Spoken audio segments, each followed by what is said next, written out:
कुलश्रेष्ठ राजीव लोचन कमल नयनम प्रभु श्री रामचंद्र जी पधार रहे हैं।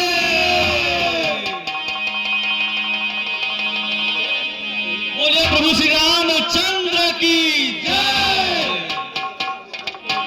रामचंद्र की जय।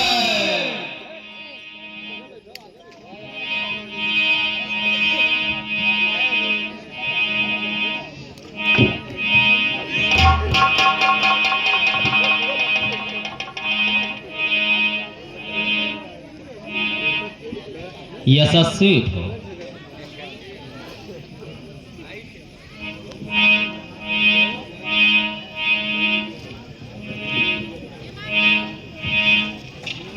हाँ, हम अपने पदाधिकारी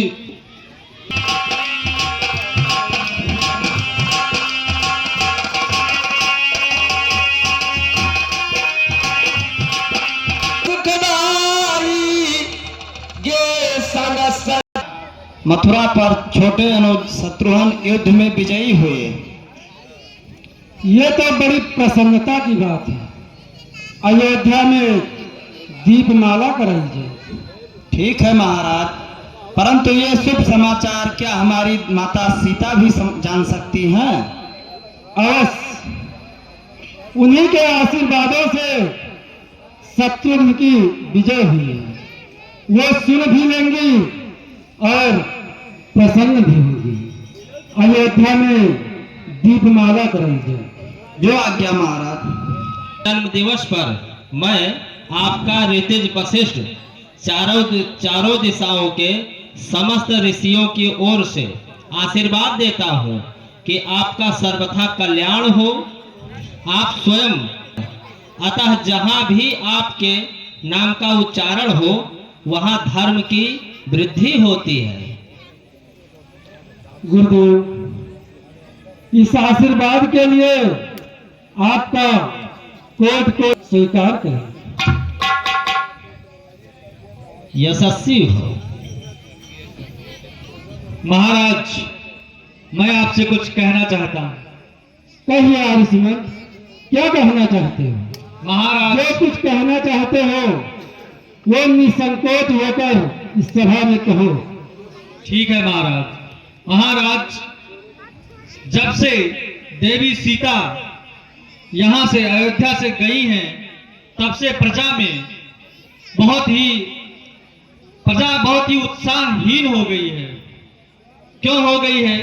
क्योंकि जब महाराज दशरथ जीवित थे तो वो समय समय पर कुछ न कुछ अनुष्ठान किया करते थे, और मेरी यह राय है कि महाराज आप भी कुछ न कुछ समय समय पर अनुष्ठान करिए, जिससे प्रजा में उत्साह वर्धन हो सके और प्रजा खुशहाल में रहे। बस यही चाहते हैं महाराज।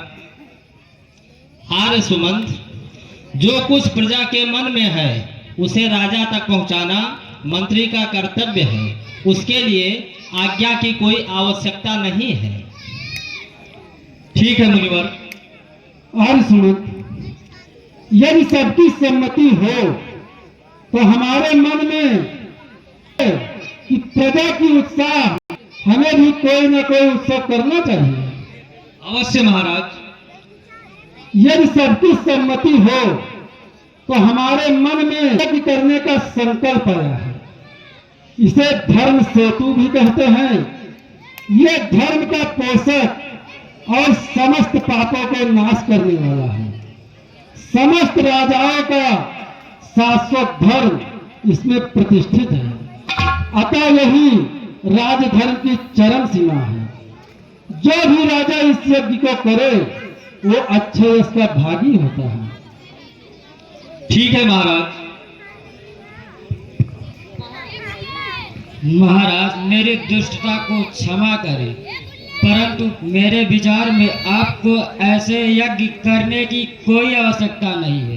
इस यज्ञ में आपका यश तो मिलेगा, परंतु उसके साथ भूमि वंशों का विनाश हो जाएगा।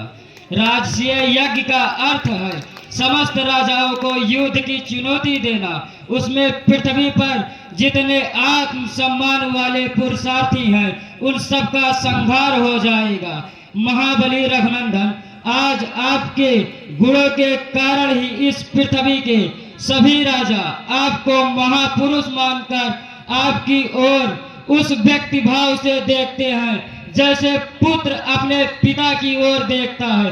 फिर आपको अपने शक्ति के बल पर उन्हें झुकाने की क्या आवश्यकता है। हे पुरशील, सारा संसार वैसे ही आपको अपना भगवान मानती है।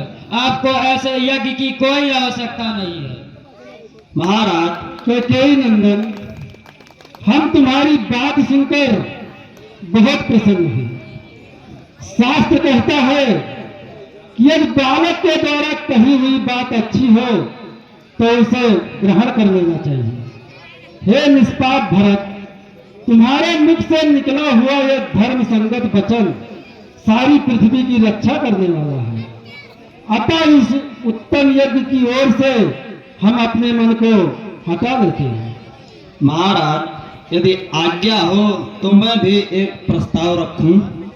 कहिए लक्ष्मण, क्या कहना चाहते हैं? महाराज, राजसूय यज्ञ का ध्यान छोड़कर आप अश्वमेध यज्ञ का अनुष्ठान कीजिए, जिससे पूरे संसार का कल्याण होगा। महाराज, सुनने में आता है कि देवराज इंद्र भी ब्रह्म हत्या से बचने के लिए अश्वमेध यज्ञ किए थे और अपने पापों से वंचित हुए। सौमित्र लक्ष्मण, तुमने अति सुंदर प्रस्ताव रखा है। पूर्व काल में राजा इंद्र जब भगवान से स्त्री बन गए थे तब उन्होंने इस यज्ञ का अनुष्ठान करके ही पुनः अपने पुरुषार्थ को प्राप्त किया था। और देवराज इंद्र भी जब ब्रह्म हत्या के पाप से के दोषी हुए थे तो इस अश्वमेध नामक यज्ञ का अनुष्ठान करके ब्रह्म हत्या के पाप से मुक्त हुए थे। हमें भी इस बात का आभास है कि रावण का वध करके हम भी ब्रह्म हत्या के दोषी हुए हैं।